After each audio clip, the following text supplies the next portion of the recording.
Hello, it is I, Eli Surge, here to talk to you about the Shag Harbour UFO. On October 4th of 1967, a UFO was tracked from Quebec to Halifax to the southern tip of Nova Scotia, Shag Harbour, where it went into the ocean. This is one of, if not the only, UFO incident to have multiple government branches report about it. Before we get into that, please make sure to like and subscribe. On October 4th, Pierre Carbonneau and his co-pilot, Robert Ralph, were piloting Air Canada Flight 305 from Halifax to Toronto. At 7:15, in a stretch between Sherbrooke and St. John, they noticed an object paralleling them.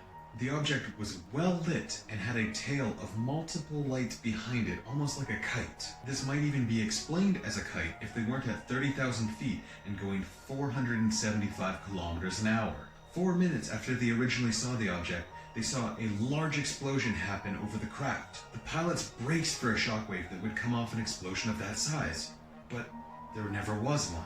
2 minutes later, there was another explosion, this time even bigger. Again, no shockwave from the explosion. After this explosion, the tail of lights that was behind the large object to begin with began circling it like fireflies.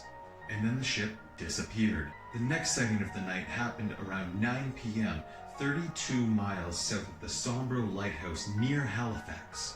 Captain Leo Howard Mercy reported seeing 3 hovering lights over the ocean, and he detected them on the radar. They were 16 miles away, halfway between himself and the shore. Not only did he see them, but his entire crew of 20 people also saw the lights.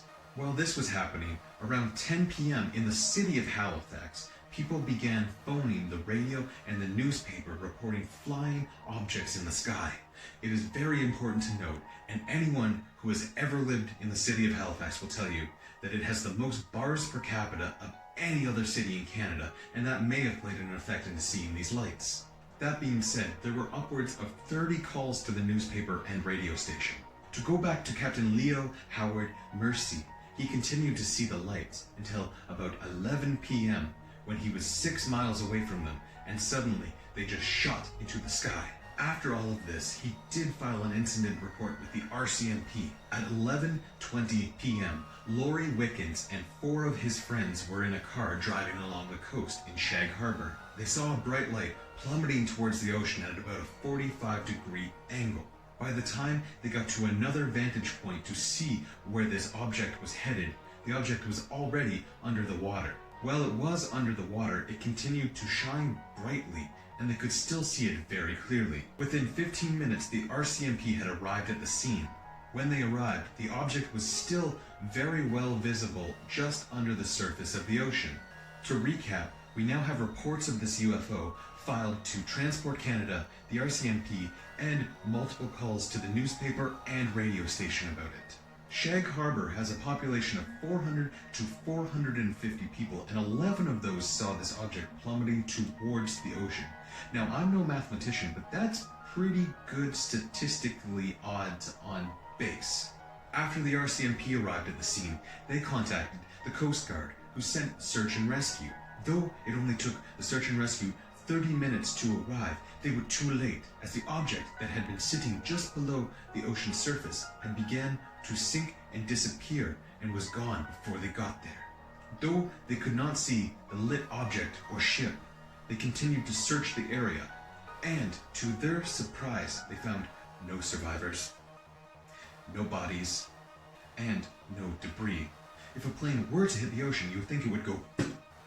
After hours of searching and finding nothing, they gave up for the night. The next day, they confirmed that no military, commercial, or personal aircraft were missing from the entire eastern seaboard. That being said, they contacted the Air Force at Ottawa to ask if they had done any drills or set any flares in the area that could have been misidentified as the object.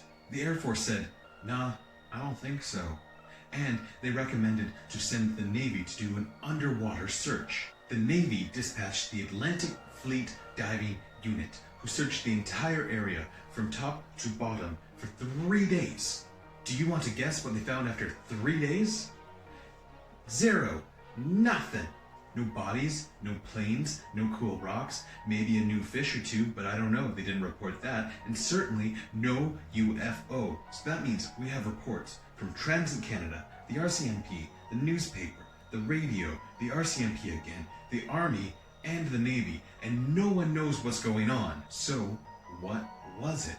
Being that the year was 1967, and that was the last year that the Maple Leafs won the Stanley Cup, it could have been the hopes and dreams of all Toronto Maple Leafs fans crashing into the ocean and dying forever. Or it could have been the family of Chris Statlander coming to our world. But what I believe to be the most highly probable situation to have happened, to have caused this incident, is that while the lights were overhead of the city of Halifax, one of them stopped in to see a former mayor who happened to have started a brewery. His name was Alexander Keith. Perhaps the driver of one of the ships visited the Alexander Keith's brewery, which again, anyone from Halifax will tell you is in Halifax, and had one too many wobbly pops before getting back in the ship, which you should never do. Never have too many wobbly pops and get behind the wheel.